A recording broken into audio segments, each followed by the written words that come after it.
Welcome to Twinning with the TAGWAYES. So how do your parents, cope with raising twins? We have 2 sets of twins in our family. Mm-hmm.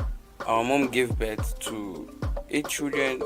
She gave birth 6 times. She has 8 children. You and Joseph, who is an introvert and who is an extrovert? I think Joseph is the extrovert. You are the introvert. Is that correct?